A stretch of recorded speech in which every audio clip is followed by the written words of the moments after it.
whose homes are damaged by severe weather this year. But poor management practices at the agency have hurt FEMA's ability to respond to storms here and across the country.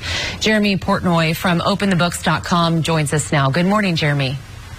Good morning, Allison and John Carlos. Good to see you. Yeah, good to see you. Give us a breakdown of the money FEMA has spent here in Texas.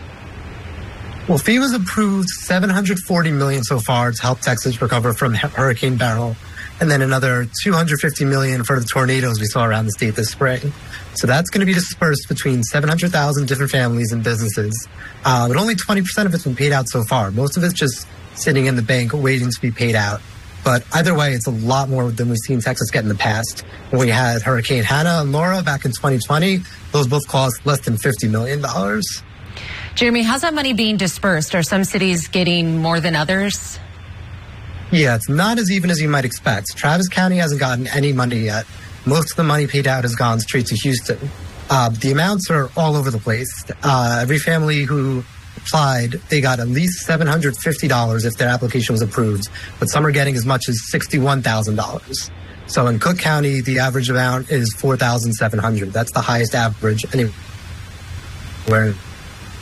That $1 billion set aside for the two storms, has that affected FEMA's ability to help the rest of the country? Yeah, it definitely has. We've had 19 disasters this year around the country that each cost over $1 billion. So over the summer, FEMA's disaster fund actually ran out of money. They were $6 billion in debt. So we saw storms recently in Michigan and Massachusetts where they asked the federal government for help, and they just said, sorry, we have no money left. We spent it all in Texas and other states. So they're keeping it all now to spend only on what they call life-saving initiatives, which is routine damage. They're saying money left to help you. Jeremy, can you explain that? How is it possible for FEMA to just run out of money? There's a few things at play there. So the biggest problem is that FEMA has $8 billion in what's called unliquidated obligations. So that means money they have set aside to help people from storms 10, 20 years ago, but now they can't use for victims of the summer storms. So if someone needs help now, there's billions set aside for Hurricane Katrina or other disasters from a long time ago, and they can't use that money for anything else. Then number two, FEMA underestimated how much money they were going to have to spend on the pandemic. So they didn't request enough money from Congress.